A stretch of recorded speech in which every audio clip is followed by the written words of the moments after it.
Chapter name ഭൂപടങ്ങൾ വായിക്കാം. ചുവടെ നൽകിയിട്ടുള്ള ചിത്രങ്ങളിൽ വിട്ടുപോയ ദിശയിൽ എഴുതി ചേർക്കുക. നോർത്ത്. എ. നോർത്തിനും ഈസ്റ്റിനും ഇടയ്ക്കുള്ള ഭാഗമാണ് നോർത്ത് ഈസ്റ്റ്. ബി. സൗത്തിനും ഈസ്റ്റിനും ഇടയ്ക്കുള്ള ഭാഗമാണ് സൗത്ത് ഈസ്റ്റ്. സി. സൗത്ത് ഭാഗമാണ്. സൗത്തിനും വെസ്റ്റിനും ഇടയിലുള്ള ഭാഗമാണ് സൗത്ത് വെസ്റ്റ്. അത് പിക്ചറിൽ തന്നിട്ടുണ്ട്. Option D west. സൗത്തിനും വെസ്റ്റിനും ഇടയിലുള്ള ഭാഗം സൗത്ത് വെസ്റ്റ്. വിട്ടുപോയവ ചേർത്തെഴുതുക. കൃഷിഭൂമി മഞ്ഞ. റോഡ്. റോഡിന്റെ നിറം ചുവപ്പാണ് ഭൂപടങ്ങളിൽ ഉൾപ്പെടുത്താറുള്ളത്. കൃഷിഭൂമി മഞ്ഞ, റോഡ് ചുവപ്പ്. ഭൗതിക ഭൂപടം, ഭൂപ്രകൃതി ഭൂപടം, സാംസ്കാരിക ഭൂപടം, വ്യാവസായിക ഭൂപടം. ഭൗതിക ഭൂപടം, ഭൂപ്രകൃതി ഭൂപടം, സാംസ്കാരിക ഭൂപടം, വ്യാവസായിക ഭൂപടം. ധരാതലീയ ഭൂപടം, വലിയ തോത് ഭൂപടം, അറ്റ്ലസ് ഭൂപടം, ചെറിയ തോത് ഭൂപടമാണ്. ധരാതലീയ ഭൂപടം, വലിയ തോത് ഭൂപടം, അറ്റ്ലസ് ഭൂപടം, ചെറിയ തോത് ഭൂപടം. ശരിയായ ജോഡി കണ്ടെത്തി എഴുതുക.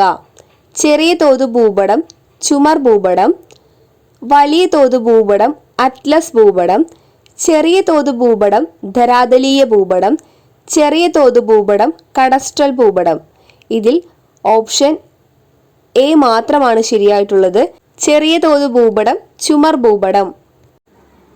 ഇനി ഒരു ബോക്സ് ആണ്, നോക്കി മനസ്സിലാക്കാവുന്നതേ ഉള്ളൂ. ഭൂപടങ്ങളിൽ തോത് കാണിക്കുന്ന രണ്ട് രീതികളാണ് ചുവടെ.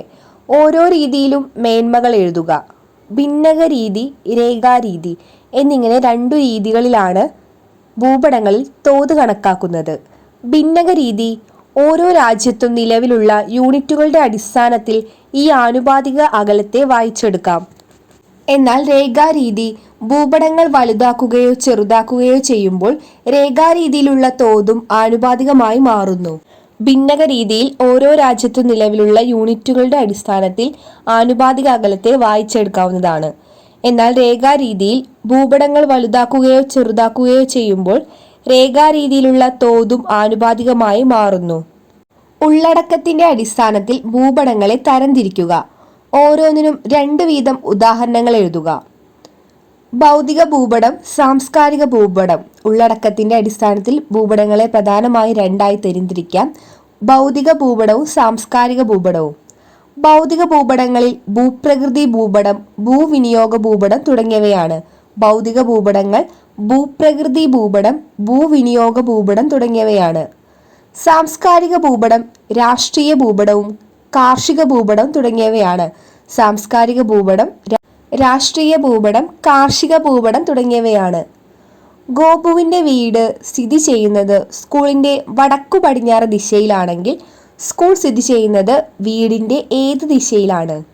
ഗോപുവിന്റെ വീട് സ്ഥിതി ചെയ്യുന്നത് സ്കൂളിന് വടക്കു പടിഞ്ഞാറ് ദിശയിലാണെങ്കിൽ സ്കൂൾ സ്ഥിതി ചെയ്യുന്നത് ഗോപുവിന്റെ വീടിന്റെ തെക്ക് കിഴക്ക് ദിശയിലായിരിക്കും. നേരെ ഓപ്പോസിറ്റ് സൈഡ് എടുക്കാം. വടക്ക് പടിഞ്ഞാറിന്റെ ഓപ്പോസിറ്റാണ് തെക്ക് കിഴക്ക്. ചുവടെ നൽകിയിട്ടുള്ള ഭൂപടങ്ങളെ ഉള്ളടക്കത്തിന്റെ അടിസ്ഥാനത്തിൽ തരംതിരിക്കുക. രാഷ്ട്രീയ ഭൂപടം, മണ്ണ് ഭൂപടം, കാലാവസ്ഥാ ഭൂപടം, നൈസർഗിക സസ്യജാല ഭൂപടം, ചരിത്ര ഭൂപടം, സൈനിക ഭൂപടം. ഭൗതിക ഭൂപടം, സാംസ്കാരിക ഭൂപടം എന്നിങ്ങനെ 2ആയി തരംതിരിക്കാം.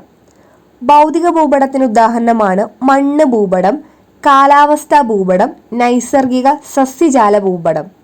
മണ്ണ് ഭൂപടവും കാലാവസ്ഥാ ഭൂപടവും നൈസർഗിക സസ്യജാല ഭൂപടവും ഭൗതിക ഭൂപടങ്ങൾക്ക് ഉദാഹരണങ്ങളാണ്. സാംസ്കാരിക ഭൂപടങ്ങളാണ് രാഷ്ട്രീയ ഭൂപടം, ചരിത്ര ഭൂപടം, സൈനിക ഭൂപടം. സാംസ്കാരിക ഭൂപടങ്ങളാണ് രാഷ്ട്രീയ ഭൂപടം, ചരിത്ര ഭൂപടം, സൈനിക ഭൂപടം. 15 സെന്റിമീറ്ററിൽ ഒരു സമചതുരം വരയ്ക്കുക. അതിൽ ഇനി പറയുന്ന ഭൂവിവരങ്ങൾ അനുയോജ്യമായ നിറങ്ങളും ചിഹ്നങ്ങളും ഉപയോഗിച്ച് അടയാളപ്പെടുത്തി സ്കെച്ച് തയ്യാറാക്കുക. ഈ പ്രദേശത്തിന്റെ വടക്ക് കിഴക്ക് നിന്നും തെക്ക് പടിഞ്ഞാറേക്ക് ഒരു നദി ഒഴുകുന്നു. കിഴക്ക് നിന്നും പടിഞ്ഞാറേക്ക് മധ്യഭാഗത്ത് കൂടി ഒരു റോഡ് കടന്നു പോകുന്നു. നദിയും റോഡും ചേരുന്നിടത്ത് ഒരു ജനവാസ കേന്ദ്രം സ്ഥിതി ചെയ്യുന്നു. വടക്ക് കിഴക്ക് ഭാഗം വനമാണ്.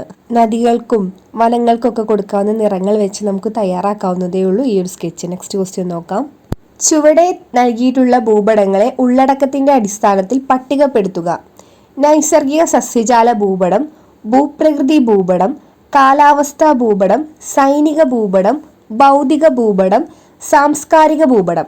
ഭൗതിക ഭൂപടത്തിൽ ഉൾക്കൊള്ളിക്കാവുന്നതാണ് കാലാവസ്ഥാ ഭൂപടം, ഭൂപ്രകൃതി ഭൂപടം, നൈസർഗിക സസ്യജാല ഭൂപടം.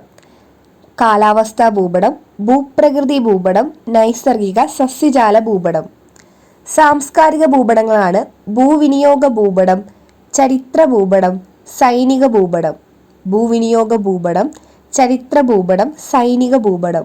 ഭൗതിക ഭൂപടങ്ങളും സാംസ്കാരിക ഭൂപടങ്ങളും തമ്മിലുള്ള വ്യത്യാസങ്ങൾ എന്തൊക്കെ? ഓരോന്നിനും ഉദാഹരണങ്ങൾ എഴുതുക. ഭൂപ്രകൃതി, കാലാവസ്ഥ തുടങ്ങിയ പ്രകൃതിദത്തമായ സവിശേഷതകൾ ചിത്രീകരിക്കുന്ന ഭൂപടങ്ങളാണ് ഭൗതിക ഭൂപടങ്ങൾ. കൃഷി, വ്യവസായം, അതിർത്തികൾ തുടങ്ങിയ മനുഷ്യനിർമ്മിതമായ സവിശേഷതകൾ ചിത്രീകരിക്കുന്ന ഭൂപടങ്ങളാണ് സാംസ്കാരിക ഭൂപടങ്ങൾ. ഭൂപ്രകൃതിയെക്കുറിച്ചും കാലാവസ്ഥ തുടങ്ങിയവയെക്കുറിച്ചും പ്രകൃതിദത്തമായ സവിശേഷതകൾ ചിത്രീകരിക്കുന്ന ഭൂപടം ഭൗതിക ഭൂപടവും കൃഷി, വ്യവസായം, അതിർത്തികൾ തുടങ്ങിയ മനുഷ്യനിർമ്മിതമായ സവിശേഷതകൾ ചിത്രീകരിക്കുന്ന ഭൂപടങ്ങൾ സാംസ്കാരിക ഭൂപടങ്ങളുമാണ്. പ്രത്യേക വിഷയങ്ങൾ പ്രതിപാദിക്കുന്ന ഭൂപടങ്ങളെ എന്തു പേരിൽ അറിയപ്പെടുന്നു? ഇത്തരത്തിൽ ഭൂപടങ്ങൾ തയ്യാറാക്കേണ്ടതിന്റെ ആവശ്യകത എന്താണ്? പ്രത്യേക വിഷയങ്ങൾ പ്രതിപാദിക്കുന്ന ഭൂപടങ്ങളാണ് തീമാറ്റിക് ഭൂപടങ്ങൾ. നിരവധി വിവരങ്ങൾ ഒരേ ഭൂപടത്തിൽ ഉൾപ്പെടുത്തുന്നത് ആശയക്കുഴപ്പങ്ങൾക്കും അവ്യക്തതകൾക്കും കാരണമാകാം. അതുകൊണ്ടാണ് ഇത്തരം ഭൂപടങ്ങൾ തയ്യാറാക്കേണ്ടത് ആവശ്യമായി വരുന്നത്.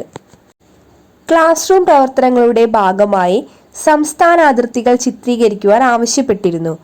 ചുവടെ ചേർത്തിട്ടുള്ളവയിൽ ഏതുതരം ഭൂപടമാണ് ഇതിനായി നിങ്ങൾ ആശ്രയിക്കുക?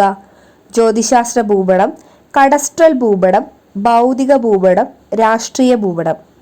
ആൻസർ: രാഷ്ട്രീയ ഭൂപടമാണ് സംസ്ഥാന അതിർത്തികൾ ചിത്രീകരിക്കാനായി ഉപയോഗിക്കാറുള്ളത്. ഭൂപടങ്ങളിലെ തോതുകൾ രേഖപ്പെടുത്തിയിരിക്കുന്നത് 3 രീതികളിലാണ്. അവ ഏതെല്ലാം?